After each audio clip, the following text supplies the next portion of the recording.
अगर कोई घाव है, कोई तकलीफ है जो ये दिखा नहीं सकते, बता नहीं सकते, प्रभु यीशु मसीह के नाम के द्वारा उसके खून का, उसकी पाक रूह का ऐसा मरहम लग सके। जय मसीह की। प्रभु का धन्यवाद हो इस अच्छी शाम के लिए जो हमारे खुदा ने हमें दी है कि हम उसके नाम की महिमा और स्तुति कर सकते हैं। और सबसे अच्छा और बेहतरीन समय शाम का समय होता है जब हम मिलकर अपने खुदा के पास उसकी हुजूरी में जाते हैं, क्योंकि परमेश्वर के वचन में लिखा हुआ है कि शाम के वक्त आसमानी खुदा ज़मीन पर आदम और हवा से मिलने के लिए आया करता था उस बागे अदन में जो उसने बनाई थी, और वो स्थान जो उसने मनुष्यों के लिए बड़ी आशा और उम्मीदों से बनाया था। और हर शाम वो उसी बागे अदन में मिलने के लिए आता था, क्योंकि वो लोग परमेश्वर का इंतज़ार करते थे। और जब जब शाम को आराधना और इबादत होती है परमेश्वर के नाम की, परमेश्वर को बहुत अच्छा लगता है जब हम अपने छोटे छोटे घरों को खुदा के लिए खोलते हैं, जब प्रभु का नाम लिया जाता है, खुदा के अभिषिक्त अपने तलवों को टिकाकर दुआएं करते, तो प्रभु बहुत सारी आशीषें देता है। Praise the Lord. और परमेश्वर के वचन में भी लिखा है कि इस्राएल बहुत दिन तक एक अच्छे याजक, एक अच्छे सेवक के बिना रहा, और उनके घर में अशांति, कोलाहल, मृत्यु और तमाम प्रकार की चीज़ों ने उन्हें घेर लिया।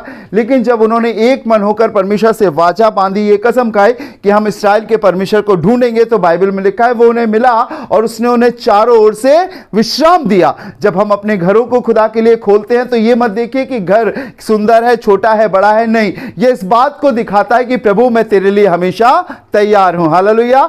लोग मायने नहीं रखते, संख्या मायने नहीं रखती, लेकिन हमारी नियत, हमारी मनसा, जिस इरादे से हम प्रभु की महिमा कर रहे हैं, ये बहुत इंपॉर्टेंट है। और यही चीज है जो परमेश्वर को पसंद आती है। एक छोटी सी आयत मैं आपके बीच में बांटूंगा और विश्वास करता हूं परमेश्वर इसके द्वारा आपको बरकत देगा। यदि आपके पास परमेश्वर का वचन बाइबल है और आप मेरे संग निकाल सकते हैं, पढ़ सकते हैं, तो बहुत अच्छा लगेगा मुझे। जो आपको मिलेगी भजन संहिता उसका 147वां अध्याय, भजन संहिता 147वां अध्याय और उसका 3रा पद। भजन संहिता 147 अध्याय उसका 3रा पद। जी हाँ, जिस किसी के पास बाइबल है पढ़ सकते हैं, ताकि परमेश्वर के वचन में क्या लिखा है हम लोग उसे जानें। ठीक है ना। भजन संहिता 147 147 चैप्टर वर्स 3 उसकी 3री आयत। अगर हेमंत आपको मिल गया है तो आप पढ़ सकते हो। जी। वह खेदित मन वालों को चंगा करता सुनिएगा, लिखा है वो खेदित मन वालों को क्या करता है? चंगा करता है। बहुत गौर से सुनिएगा। चंगाई के विषय में तो आपने बहुत सुना होगा।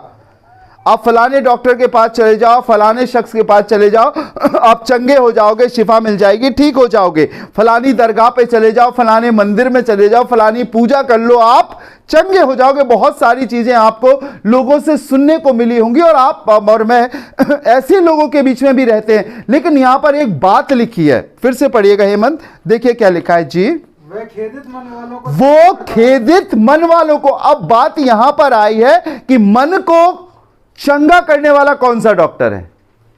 खेदित मन लिखा है ना। खेदित मन मतलब जो टूटा हुआ है, दुखी है, निराश है, जो कह रहा कि अब क्या होगा, ये कब सुधरेगा, कब हमारे घर में आशीष आएगी, कब हमें जिंदगी जीने में अच्छा लगेगा, कब हमारे सपने पूरे होंगे। मन खेदित है, टूटा हुआ मन है। और लिखा हुआ है कि वो खेदित मन वालों को क्या करता है? चंगा करता है। खुदा के लोगों, इंसान के मन को कोई इंसान नहीं देख सकता। अगर इंसान देख सकता तो शरीर, बॉडी और जिस्म देख सकता है, लेकिन मन को सिर्फ परमेश्वर देखता है। बाइबल में लिखा है वो हमारे मनों का जांचने वाला परमेश्वर है। और जो मन में दुख होता है, जो मन में परेशानी होती है, जो मन में विविधता होती है, तो वो ही ठीक कर सकता है जो मन को जांचता है। और वो कौन कर सकता है? परमेश्वर। हालेलुया। कौन कर सकता है? परमेश्वर। लिखा है परमेश्वर खेदित मन वालों को चंगा करता है। और आगे, और उनके शोक पर मरहम पट्टी बांधता है। शरीर में अगर चोट लग जाए तो आप पट्टी भी बांध दोगे, मरहम भी लगा दोगे, लेकिन मन में कैसे जाएगा मरहम और पट्टी? नहीं जा सकता। लेकिन वही शख्स, वही सामर्थ ठीक कर सकती है जिसने मन को बनाया है, और वो है मेरे और आपका प्रभु यीशु मसीह। बाइबल में लिखा है वो मन की बात को सुनने वाला है, मन को परखने वाला है, मन और नियत के अनुसार बदला देने वाला परमेश्वर है। परमेश्वर शब्दों से ज्यादा मन में बैठी हुई बातों को सुनता है। और लिखा हुआ है बाइबल में कि वो उनके शोक पर मरहम पट्टी बांध सकता है। आपके इमोशंस शायद आपकी मां समझ ले, आपके इमोशंस शायद आपकी पत्नी, आपका पति, आपके रिश्तेदार समझ ले, पर दुनिया के लोग नहीं समझेंगे। और वो भी रिश्तेदार भी कुछ हद तक समझेंगे। और अगर बार बार आप अपनी टूटी हुई बातों को उनसे कहोगे, दुखित बातों को कहोगे, तो हम लोग भी ये कह देते भैया तुम तो बार बार वही कहते हो, बस चलो दूर हटो। लेकिन परमेश्वर के विषय में लिखा है कि वो हमारे शोक पर, हमारे दुख पर मरहम पट्टी बांधता है। बाइबल में लिखा है मुबारक हैं वो जो शोक करते हैं क्योंकि वो शांति पाएंगे।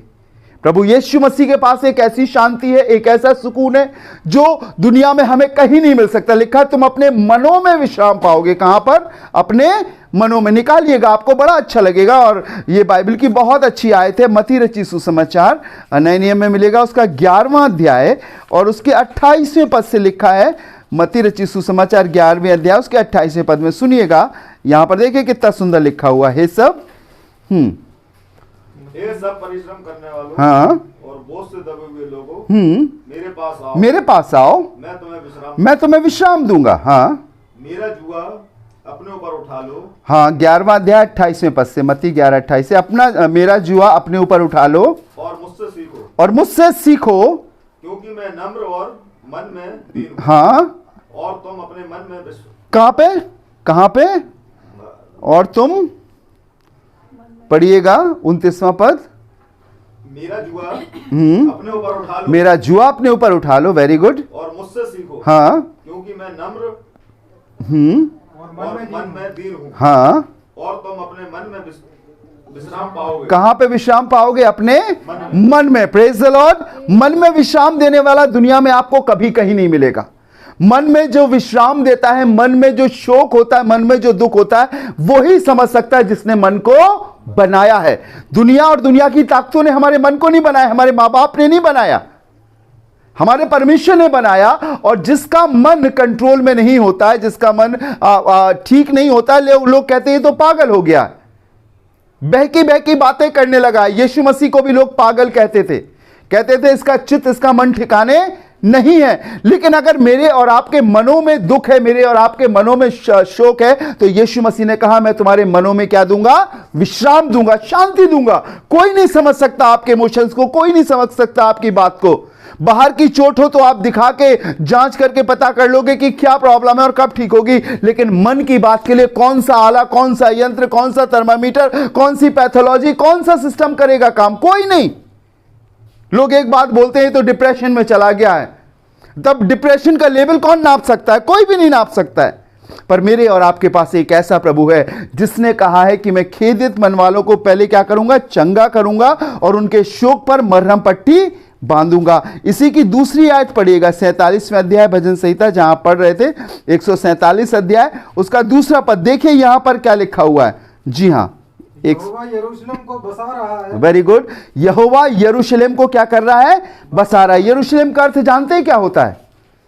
यरूशलेम का अर्थ होता है शांति का घर या शांति का नगर, जहां पर हमें शांति मिलती है।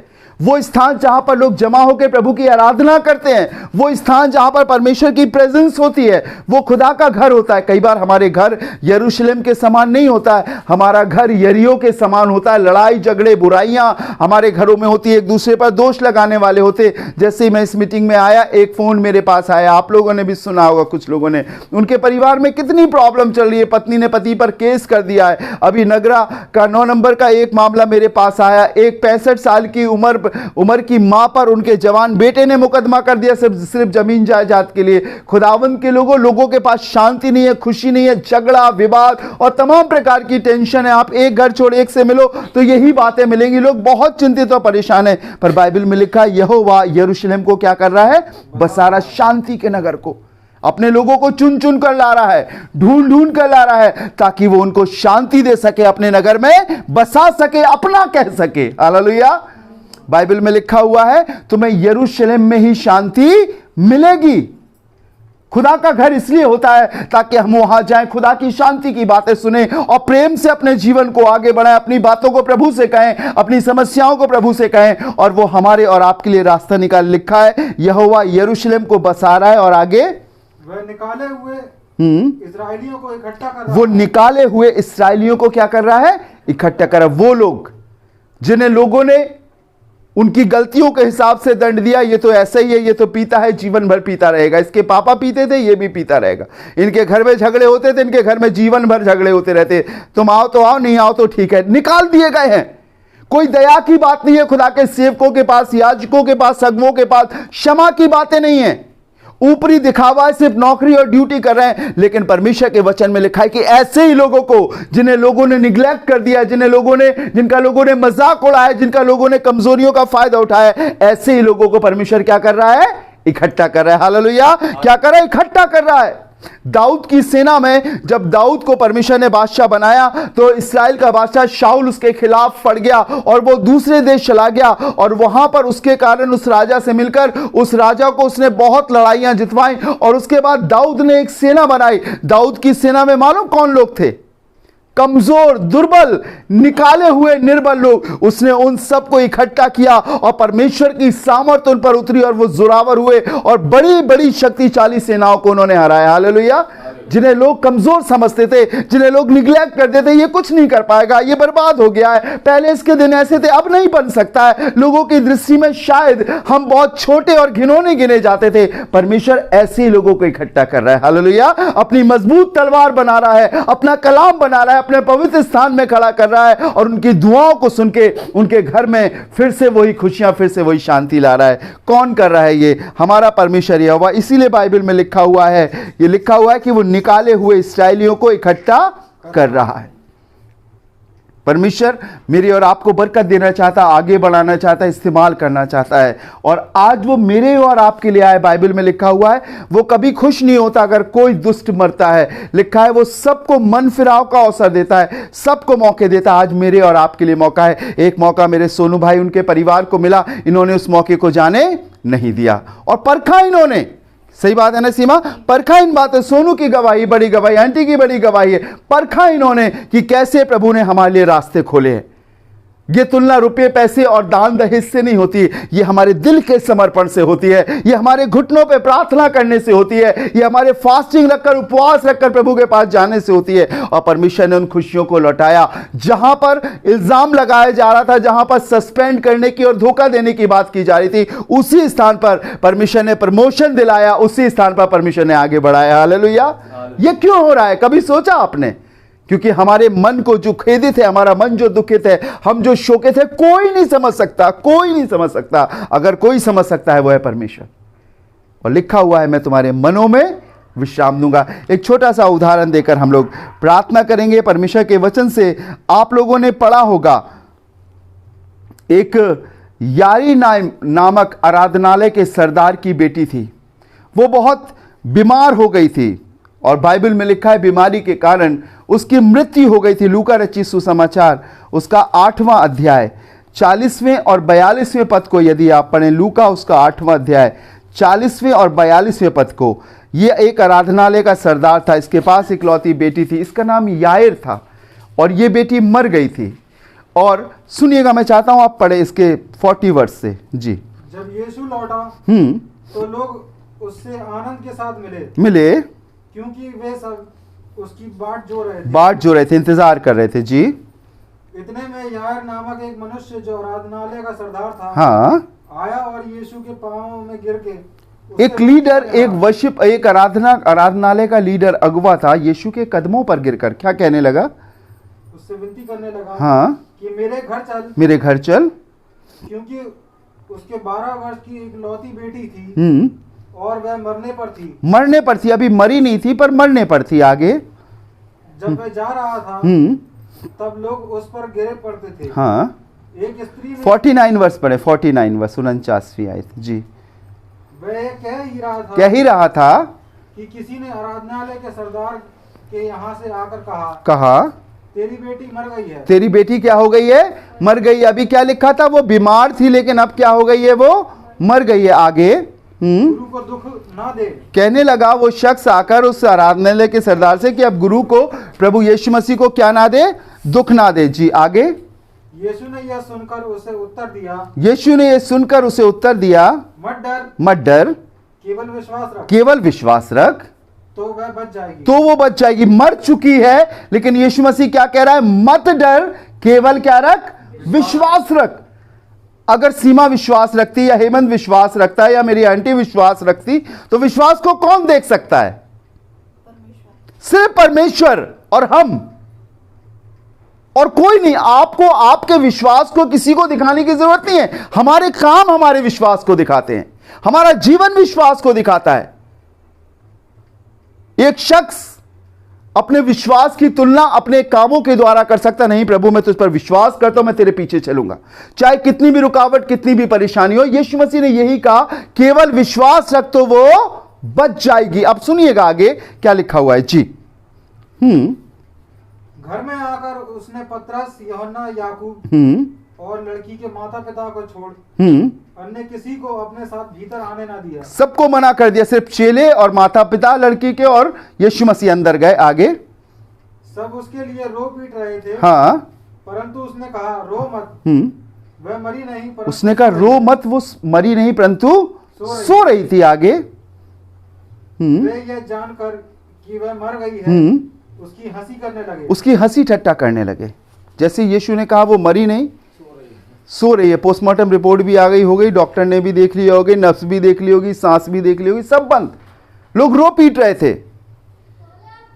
पहले जमाने में रोने वालों को, ढोल बजाने वालों को बुलाया भी जाता है। अभी भी किसी की जब अर्थी निकलती है किसी समाज में तो आगे ढोल बजाते जाते, पीछे कंधा देने वाले जाते। लोग रो रहे थे, पीट रहे थे, दुख मना रहे थे, तरह तरह की बातें थी। लेकिन यीशु मसीह ने उसमें कहा रो मत, लड़की मरी नहीं परंतु सो रही। वो उसकी हंसी करने लगे। खुदावंद के लोगों, जब हम विश्वास की बातें करेंगे तो लोग कई बार हमारा तमाशा बनाएंगे, ये कैसी बातें करते हैं, हमारे संग तो कभी हुआ नहीं, इनके संग ये कैसे होगा। लेकिन बाइबल में लिखा हुआ है केवल विश्वास रखो। सुनिएगा आगे क्या लिखा हुआ, पढ़े भैया। उसके साथ उसने उसका हाथ पकड़ा, उसने उसका हाथ पकड़ा और पुकार कर कहा हे लड़की उठ। हाँ, तब उसके प्राण लौट आए और वह तुरंत उठ बैठी। तो तब वो तुरंत उठ बैठी। फिर उसने आज्ञा दी कि उसे कुछ खाने को दिया जाए। ये बात मैं इसलिए बताना चाहता हूं, वो उठ गई, वो जी गई। क्यों? उस माँ बाप के शोक को क्या दुनिया समझ सकती थी? जब किसी की मृत्यु होती है, लोग आते हैं, थोड़ी देर के लिए शोक करते हैं, कंधा देते हैं, अंतिम संस्कार हो जाता है, फिर वो भूल जाते हैं उन बातों को। मनुष्य की बहुत शॉर्ट मेमोरी होती है। लेकिन जिसका पिता खोया हो, जिसकी मां खोई हो, जिसका बेटा खोया हो, जिसकी पत्नी खोई हो, जिसका पति खोया हो, उसे मालूम है कि उसे अब समाज में, दुनिया में कैसे जीना पड़ेगा, कैसे उसको किन किन चीजों का सामना करना पड़ेगा। उसके शोक को, उसके दुख को कोई नहीं समझ सकता। अगर मेरा भाई खोया है तो उसका सबसे ज्यादा दुख मेरी भाभी को और मेरी मां को होगा, जिन्होंने जन्म दिया, जिसके संग जिंदगी गुजारना। इनके शोक को कोई नहीं समझ रहा था, सिर्फ भीड़ लगा ली थी। लेकिन यीशु मसीह उन्हें तसल्ली देने के लिए आया, कहा केवल विश्वास रखो तो वो बच जाएगी।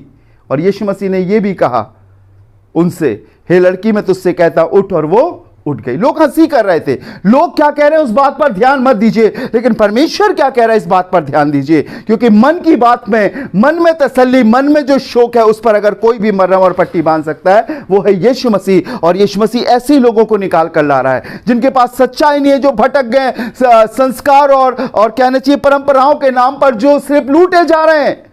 उन्होंने कहा कैंडल अगरबत्ती लगाने से परमेश्वर खुश होता नहीं, यह सिर्फ परंपरा और एक संस्कार है। नहीं, परमेश्वर दिल में ज्योति जलाना चाहता है, परमेश्वर मन में आना चाहता है, हृदय में शांति देना चाहता है, आपके घर को बनाना चाहता है। सिर्फ वो इमारत और बिल्डिंगों में खुशी नहीं, लेकिन आपके अंदर खुशी देना चाहता है। और इसीलिए लिखा है कि तुम अपने मनों में विश्राम पाओगे। हालेलुया। और इसीलिए बाइबल बताती है वो खेदित मन वालों को चंगा करता है और उनके शोक पर मरहम और पट्टी बांधता है। आइए अपनी आंखों को बंद करेंगे और प्रार्थना करेंगे और प्रभु से यही कहेंगे, प्रभु कई एक ऐसे दुख मेरे जीवन में आते हैं, कभी कभी बहुत घटी आ जाती है, कई बार हमारे झगड़े भी हो जाते हैं, कई बार प्रभु हम एक दूसरे को नहीं समझ पाते। लेकिन प्रभु यदि आप हमारे बीच में होंगे तो आप हमारे जीवन को बनाएंगे, संभालेंगे, ठीक करेंगे और प्रभु यीशु मसीह जरूर करेगा। आइए अपनी आंखों को बंद करें, दुआ करें। राजाओं के राजा, प्रभु के प्रभु, मैं आपका हृदय से धन्यवाद देता हूं, शुक्रगुजार हूं प्रभु कि आप हमारे साथ हैं, आपने हमें जीवन दिया है। प्रभु यहां तेरे बेटे और बेटियां बैठे हैं खुदावंद, हम बहुत ताकतवर, बहुत धनवान और ज्ञानवान नहीं, लेकिन जो कुछ आज हम हैं प्रभु वो तेरी दया से, तेरे अनुग्रह से है और तेरा दिया हुआ जीवन जी रहे हैं। प्रभु हमारे अंदर कोई खूबी और लियाकत नहीं, सिर्फ इतनी लियाकत है कि हम यीशु मसीह को जानते हैं। और आज की शाम प्रभु यीशु मसीह में अपने लोगों के लिए दुआ करना चाहता हूं, फिर एक बार अपने तलवों को टिकाकर इस घर में प्यारे प्रभु और खुदा बाप और खुदा बेटे और पाक रूह के नाम नाम से इस घर के लिए आशीषों को मांगता हूं। मैं अपने भाई हेमंत के परिवार के लिए आशीषों को मांगता हूं, अपनी आंटी के परिवार के लिए, दीपक के परिवार के लिए आशीषों को मांगता हूं और चाहता हूं प्रभु इनके मनों में, इनके जीवनों में, इनके दिल में प्रभु तेरी शांति आने वाली हो सके। अगर कोई घाव है, कोई तकलीफ है जो ये दिखा नहीं सकते, बता नहीं सकते, प्रभु यीशु मसीह के नाम के द्वारा उसके खून का, उसकी पाक रूह का ऐसा मरहम लग सके कि प्रभु शिफाएं हो सके और ये आप में बढ़ सके। प्रभु तूने ने दान देने के वरदान से भरा है, तूने ने बजाने के, गाने के वरदानों से भरा है और आज मैं चाहता हूं प्रभु जी अपने लोगों को इकट्ठा कर ये एक छत के नीचे होकर तेरी बड़ी महिमा कर सके। प्रभु यीशु जो वरदान इनके अंदर है आपके लिए इस्तेमाल हो सके। इनके बच्चों को आशीषित करना, इनके बच्चों को भला चंगा करना प्यारे प्रभु जी। इनका पैसा डॉक्टरों और दवाइयों में, मुकदमों में और पुलिस में खर्च ना होने पाए। इनका पैसा इनके घर में ठहरने वाला हो सके। इनकी छोटी छोटी कमाइयों पर बरकत देना।